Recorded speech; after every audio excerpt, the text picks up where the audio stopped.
10 నుంచి 20 ఏళ్ల లోపు 10 ఏళ్ల లోపు వరకు కాస్త చెప్పాలి, వాళ్ళకి సేవలు చెయ్యాలి. 10 నుంచి 20 ఏళ్ల వరకును వాడినే సేవకుడుగా ఉపయోగించుకోవాలి, మనం సేవలు చేయకూడదు. ఇంకా 10 ఏళ్ల లోపు పిల్లలకి మనం సేవలు చేయాలి.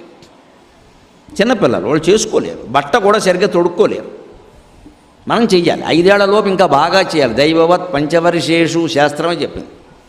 5 ఏళ్ల లోపు ఆడపిల్లైనా మగపిల్లైనా దేవుడితో సమానం, వాడికి అన్నీ మనమే అడగాలి, మనమే సేవలు చేయాలి, తప్పదు, నమంగా అలవాటు చేయాలి.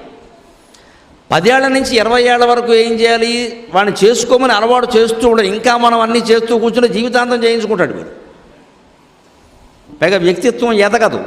రేపు చేసుకోబోయే భార్య లేదా భర్త వాళ్ళన్నీ చేయాలని ఆశిస్తాడు, అలా ఆశించనివ్వకూడదు. కొన్ని జరుగుతాయి, కొన్ని జరగవు, కొన్ని దొరుకుతాయి, కొన్ని దొరకవు, సర్దుకోవాలి, తట్టుకోవాలని నేర్పాలి. ఆ నేర్పే వయస్సు 10 ఏళ్ల నుంచి 20 ఏళ్ళు.